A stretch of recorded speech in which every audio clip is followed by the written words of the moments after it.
بسم الله ما شاء الله، بسم الله ما شاء الله، بسم الله ما شاء الله، بسم الله ما شاء الله. عركة.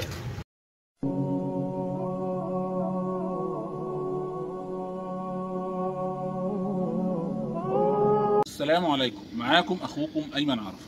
ان شاء الله مكملين في سلسلة تعليم صيد الغلة. هنتكلم في الفيديو النهاردة عن اسباب عدم اكل السمكة او وقف السمكة. السمكة بتمتنع عن الاكل. واحد من اخواتنا وحبايبنا كاتب لي في التعليقات، ويا ريت لو اي حد عنده مشكله في صيد الغله يكتب لي في التعليقات. لو حاجه بسيطه ان شاء الله هرد عليه، لو حاجه تحتاج فيديو زي الفيديو ده هعمل لها فيديو واوضح فيها. طيب، 3 حاجات هتخلي الميه دي تقف معاك اكنك بتصطاد رامي على التراب، ولا غمزه ولا سمك طالع على المرايه ولا حاجه خالص. وده طبعا بيصادف صيادين كتير. اول حاجه منسوب الميه. منسوب الميه بمعنى ايه؟ الميه بتاعتنا دي وانت بتصطاد لو راحت جايه الميه خاسه نزلت مره واحده، ما دي نظام بوابات بتتفتح وبتتقفل. لو انت قاعد بتصطاد والميه قفلت وانت قاعد بتصطاد لقيتها راحت جايه نازله مره واحده متر ولا كده بتبقى باينه. لو نزلت معاك متر او الكلام ده البوابات قفلت اوتوماتيك لم عدتك وروح. ده عن تجربه وخبره كتير. الميه نزلت، البوابات اتقفلت والميه خست ونزلت وانت بتصطاد، لم عدتك وقوم، هتضيع وقت على الفاضي. السمكه هنا بتقف ما بتاكلش. طب ايه العله؟ هقول لك. بص يا اخويا، السمكه سبحان الله في الجهاز الهضمي بتاعها جوه في حاجه زي العوامه بتعمل لها اتزان في الميه. لما تيجي الميه تنزل مره واحده بتخس، بتروح جايه نازله. هنا السمكه بتروح جايه ايه؟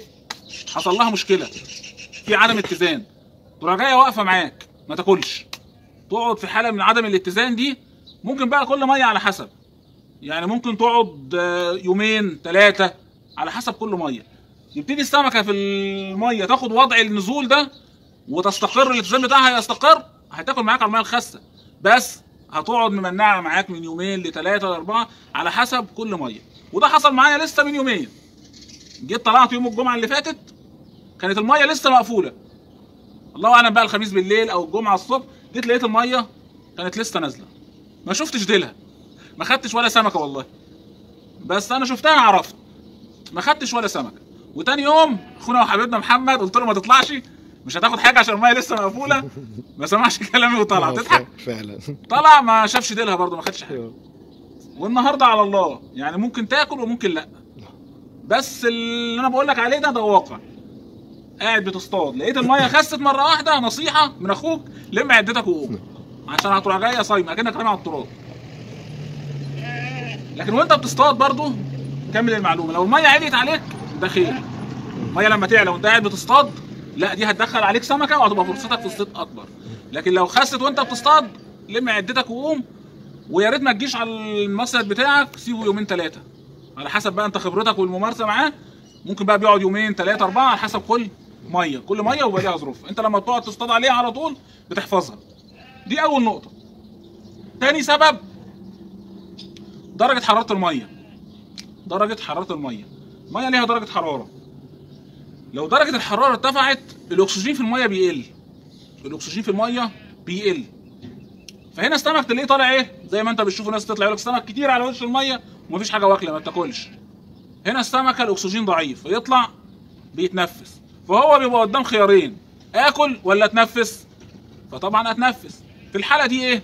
هتلاقي السمكه بتاكل معاك الساعتين بتوع بعد الفجر والساعه بتاعت قبل المغرب، ساعتين قبل المغرب. طول النهار غالبا هتلاقيها واقفه. لو درجه حراره عاليه بطريقه مبالغ فيها زي من حوالي اسبوع 10 ايام كانت في موجه حاره، هتروح تلاقي السمك ده بكميات عايم على وش الميه مطلع بقه عمال بيتنفس وانت قاعد عمال بتنش. ده السبب الثاني. ثالث سبب وده في ناس ممكن ما تاخدش بالها منه، الامان والقرص في الميه، خصوصا في الميات الكبيره زي الميه بتاعتنا دي. الميات الكبيره دي يا جماعه يبقى فيها سمك تحت بني ادمين، في وحوش تحت. فتيجي مثلا في وصله زي اللي احنا قاعدين فيها دي، لو في سمكه حشاش او قشر بياض او بياضه كبيره من الحاجات اللي بتهاجم دي، ده اسمه قرص. السمك يفضل في حاله ايه؟ فزع، مفزع، مفيش امان. تلاقي القشر ده معدي او الحشاش، السمك بياكل بعضه مش مستقر. تلاقي السمك في حاله ايه؟ ولا صغير بياكل ولا سمك طالع على المرايه ولا حاجه بتاكل معاه. سببه ايه؟ اعرف. جو حلو وال الله المستعان، ودرجه حراره كويسه، ومنسوب الميه كويس مستقر ومش واكله. انا عن نفسي بعرف ان في تحت ايه؟ في قرص في الميه. هتلاقي في بني ادم تحت عمال بيجري ورا السمك. ده اللي يمنع ايه؟ ده اللي يمنع معاك الدور ويمنع السمكه انها تاكل. وفي سبب رابع مش هينفع اقوله عشان خاطر اخونا محمد قال لنا بلاش، عشان خاطر ايه؟ نربوا العيال. وباذن الله لو ربنا كرم تضحك لو ربنا كرم في فيديو النهارده بحاجه ان شاء الله هصورها لكم في اخر الفيديو. ودعواتكم، ويا ريت لو حد عنده اي ملحوظه، حاجه واقفه معايا في صيد الغله، انا متخصص غله، عنده مشكله في صيد الغله يكتب لي في التعليقات. ولو حاجه بسيطه ان شاء الله هتلاقيني برد عليك. لكن لو حاجه هتفيد الناس زي الموضوع اللي انا بتكلم فيه ده، هتلاقيني بعمل فيديو وبوضحه بالتفاصيل. طب ولو كراكه اشتغلت ايمن مثلا ولا حاجه، بتاثر برضو على اكل السمكه؟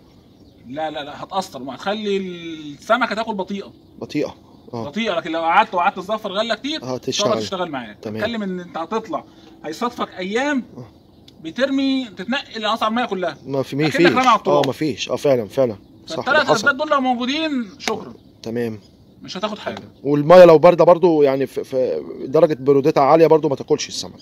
لا بتاكل، بس المرعى بيختلف، تاكل معاه كريمه يبقى قصه ثانيه. بتكلم على الغله، بيوقف معاك دور الغله. تمام. ان شاء الله مكملين ودعواتكم.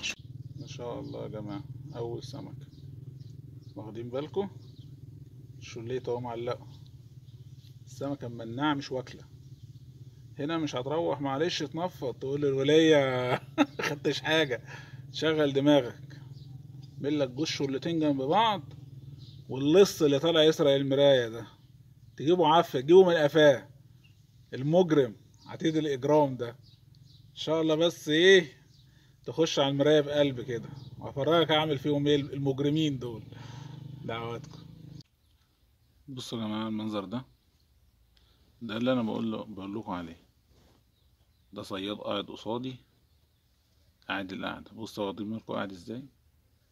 قاعد قصاد الدور، ما شاء الله راجل كبير في السن، بس هو مش واخد باله، مش فاهمان. اهو بص المنظر. قول لي بقى ده ياخد سمكة الغلة ازاي؟